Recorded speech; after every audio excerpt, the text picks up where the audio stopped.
1948년에 태어난 이문열 작가의 중편소설 우리들의 일그러진 영웅에 대해 생각해 보겠습니다.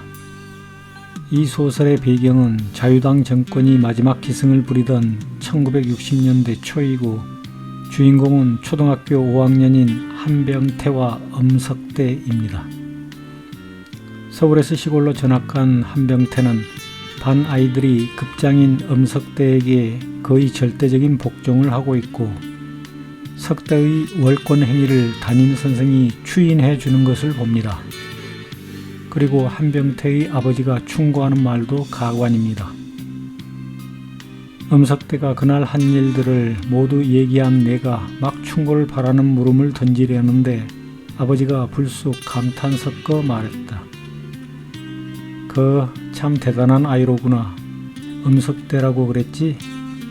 벌써 그만하다면 나중에 인물이 돼도 큰 인물이 되겠다.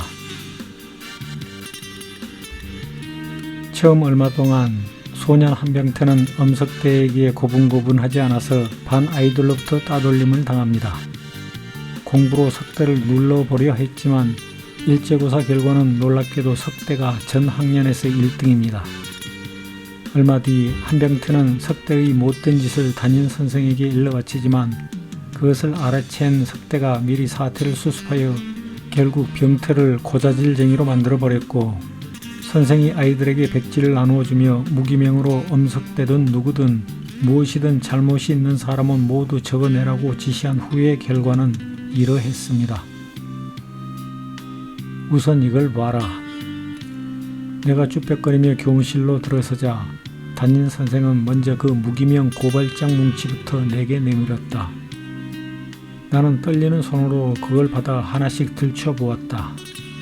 담임선생의 거듭된 당부에도 불구하고 절반은 백지였는데 놀라운 것은 무언가가 쓰여진 그 나머지 절반의 내용이었다. 정확히 헤어 32장 중에 15장이 나의 이런저런 잘못을 들추고 있었다.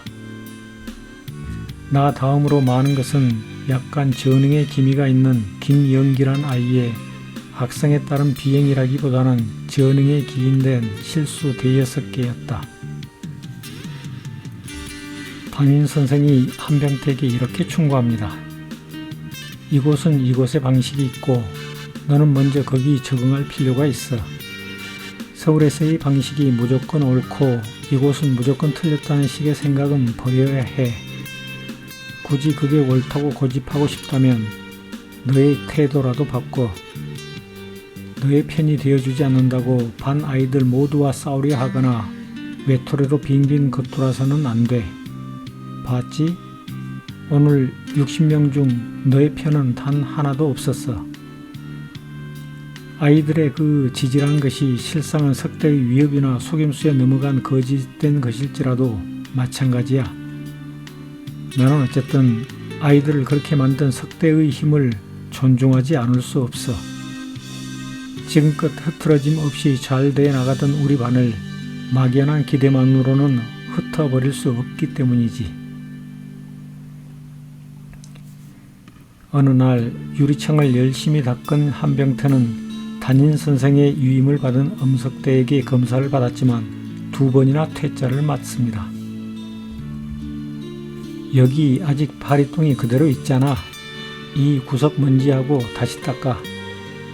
이번에는 나도 참지 못하고 가느다랗게 항의했다.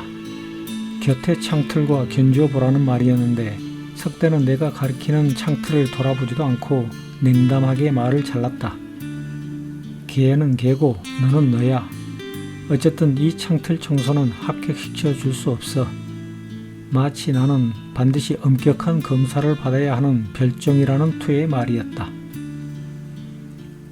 나는 이 대목에서 국민의 위임을 받은 권력을 가지고 자기가 싫어하는 사람들에게만 수십 번, 수백 번 압수수색을 해대는 대한민국의 검찰을 떠올립니다.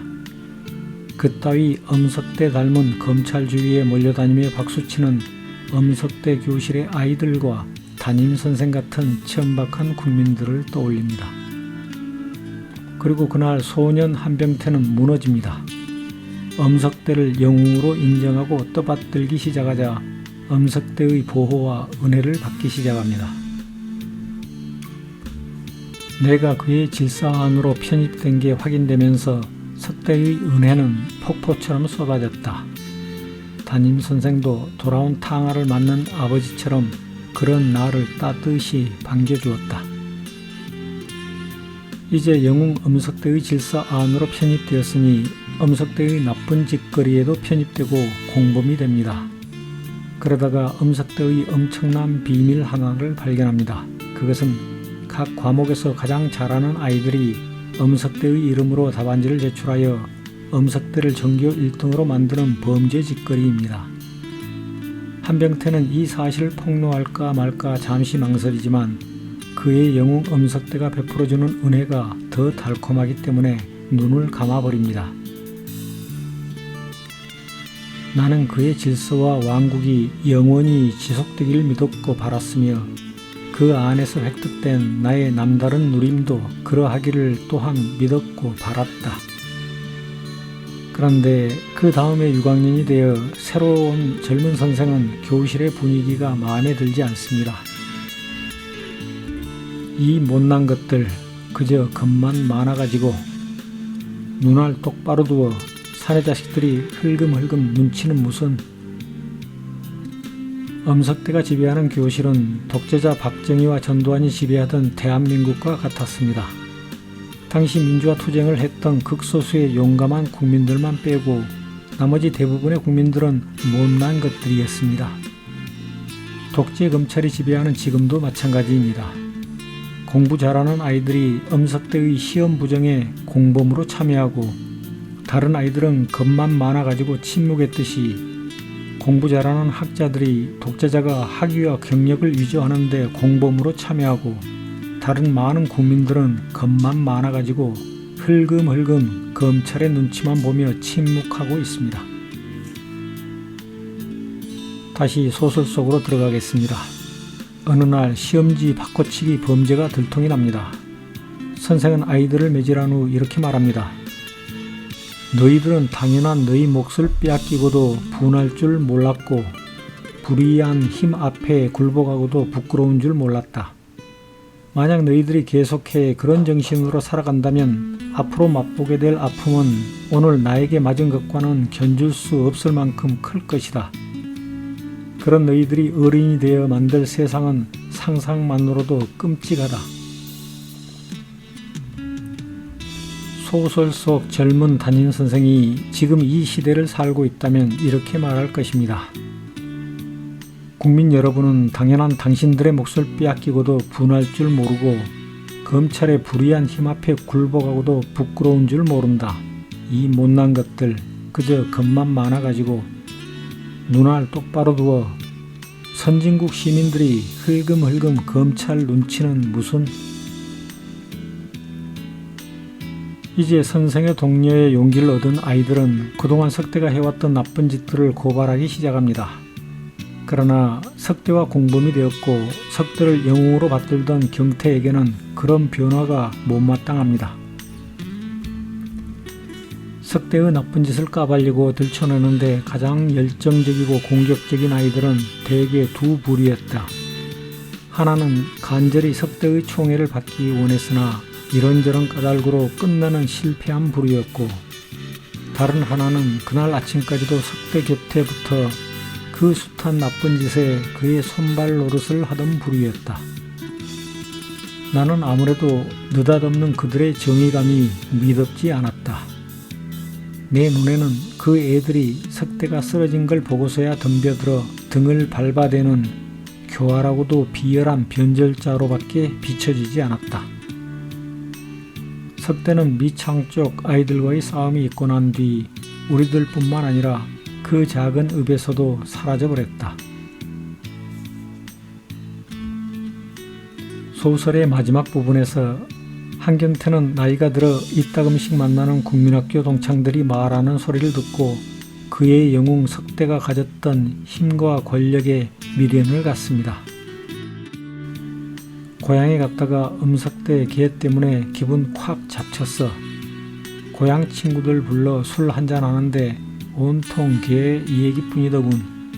뭘 하는지 젊은 녀석들 둘을 달고 와 중앙통을 돈으로 휩쓸고 간 모양이야.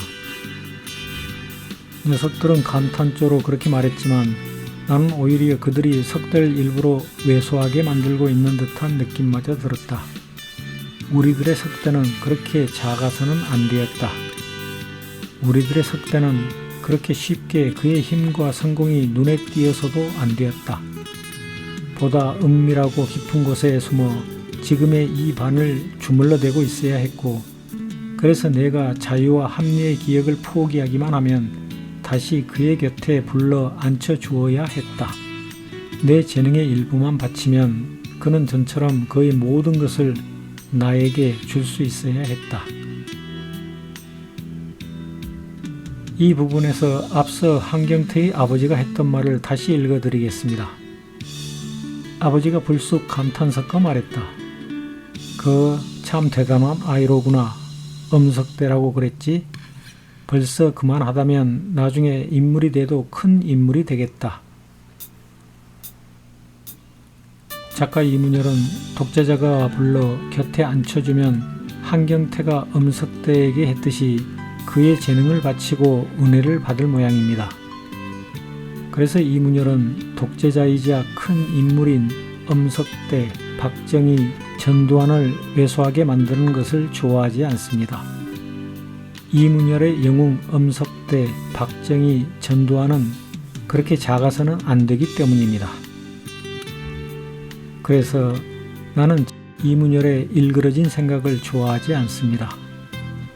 이문열의 일그러진 글들을 좋아하지 않습니다.